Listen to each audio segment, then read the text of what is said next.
Am I the asshole for refusing to pay for my in-laws' private flights twice?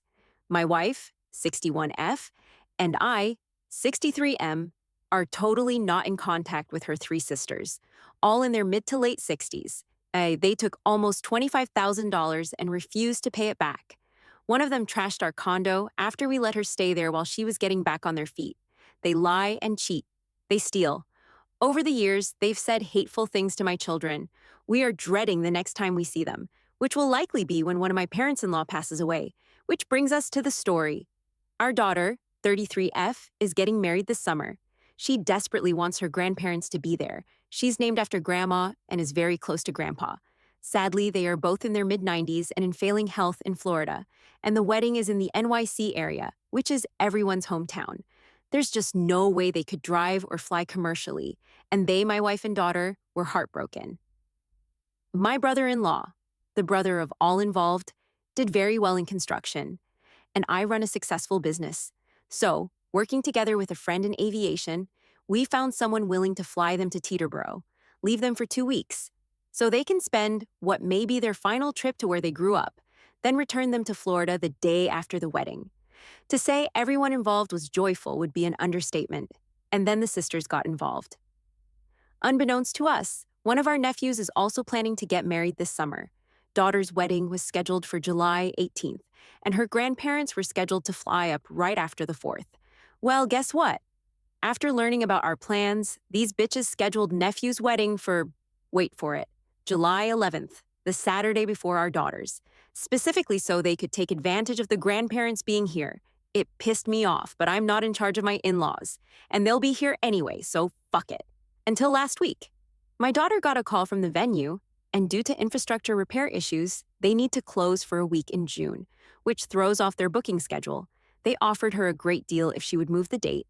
Yes, it's late, but my daughter and fiancé are both attorneys, so they negotiated a deal that will save almost $12,000 on their ridiculously overpriced wedding.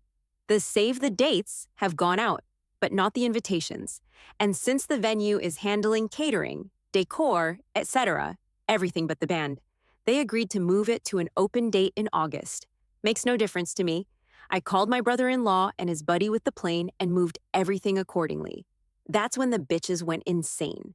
After years of nothing, they called, texted, you name it, screaming that we're ruining their wedding, that we're punishing my nephew for something he has nothing to do with, etc., and demanded that we honor the first flight and pay for the grandparents to attend both weddings. We literally laughed out loud, told them to go fuck themselves, and reblock them on every platform. They then sent their proxies after us, cousins, aunts, and uncles, saying we're making things worse by prioritizing money over reconciling with the sisters. I told them to fuck off too. Still, I wonder if I'm the asshole. We don't want Grandma and Grandpa to miss anything in the autumn of their lives, but it's not my fault their sneaky plan blew up in their faces. So I ask you, am I the asshole for not paying for 2 flights? Edit. For those asking, I know I'm NTA with respect to the sisters, but I feel bad for my parents-in-law who are Switzerland in all this and just wanted to see their grandchildren get married. Well, in my opinion, you are not the asshole in both cases. First of all, they stole money from you guys and then never even for once tried to patch up with you guys or apologizing for what they did. Even though I know people do these sort of things with being 100% in their senses, but still at least they could have tried for once. And now, coming to the second point, if they want the grandparents to attend their son's wedding, then they can pay for their flight. That's the simple and the only solution if they actually want to have one. It's not your responsibility at all to pay for something that has nothing to do with you at all. And what that guy's facing is the consequences of the decision that his parents took. I am honestly surprised by their guts that they came all in texting, calling, yelling, and everything they could do. Like, how do you even look at yourself in the mirror after doing such things to the people? I am really glad, and hats off to you for blocking them all over again. That's the very good thing. And you don't need such toxic people in your life. That's my take on this. And you can share your opinions in the comment section below. And I'll move to the next one. Also, don't forget to hit the like and subscribe button below. Okay, guys, so this is the 2-part story. First one is the actual situation, and the second one is an edit on it. And the title TE says, Am I the asshole for telling my daughter her money issues are not the family problem, and if she can't afford to go on the vacation, then she can't go? This is about my middle child, Kelly. Kelly is in her early 30s. Kelly made some bad decisions in college and had to drop out. So she was in debt with no degree to show for it. She has bounced around with low paying jobs for a while. My other two kids finished school and have a stable careers. I personally will only lend money for actually emergencies. The issue is my sister, the kid's aunt, has invited everyone in the family on a family vacation to a resort outside of the country. The deal is that you need to pay for your flight and food costs. Housing will be paid by my sister. Everyone is pretty excited for the trip, and it is going to take place at the end of this year around the holidays. My spouse and I have been saving a ton since we learned about the trip at the beginning of the year. My spouse and I just bought our tickets, which were around $1,000 each. I got a call from Kelly asking if I could pay for her ticket. I told her no, and I don't have the money. I thought that was the end of it. Kelly went on to call the rest of the family asking for money so she could go. The rest of my immediate family. They turned her down to pay. Kelly and I got into an argument after this. She called again asking for the money. I told her no, and it started an agreement. She told me it was unfair that she can't go on the family vacation and that I could make it work. I told her I can't. I would need to go into debt so that I refused to take money out of our savings, that is for emergencies. And it went on for a while. In the end, I told her that her money issues is not the family's problem, and if she can't afford, she just can't go. She called me a jerk and claimed I am not supporting her. I told her this isn't an emergency, it's vacation, and I am not giving her money for vacation. Since everyone asked what we did to try to help her in college and after, from a comment, she went off the deep end with alcohol and partying. We did support her and tried to help her get back on track.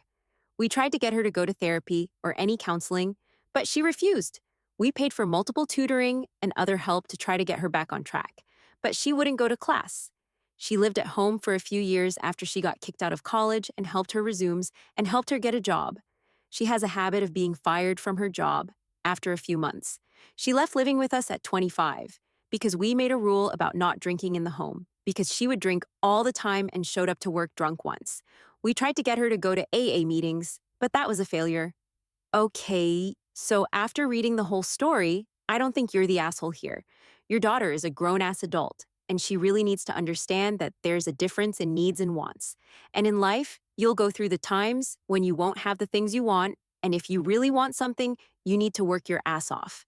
I really hope I am wrong on this, but I feel like your daughter is one of those people who wants things in their lives, but doesn't want to work for it. Like the move she made of calling everyone out there in the family and asking for help, like why would you even do that? It clearly shows that she's pretty comfortable with that, and she knows someone will get emotional and take a step to fund her flight. But then there's this thing, even if someone agrees to pay for the flight expense, then what she'll eat. As you mentioned that everyone has to take care of their flight and food expenses, and when your daughter doesn't have enough for the flight, she probably won't have enough for the food too. And the worst thing she did is calling you again and then arguing and calling you the jerk instead. I'm glad you and everyone else refused to pay for the flight. She should realize what she did was so wrong and she needs to step up and fix her things herself. I don't know why she doesn't understand or don't want to understand that trip isn't an emergency, and honestly, it won't make any difference if she won't go on one trip. One thing I felt is that maybe your attitude towards your daughter is a bit icky, but maybe it might be because you've already supported her a lot, like the dropout shit and then drinking and stuff. If she left the house at 25, then I assume she might be in her 30s right now.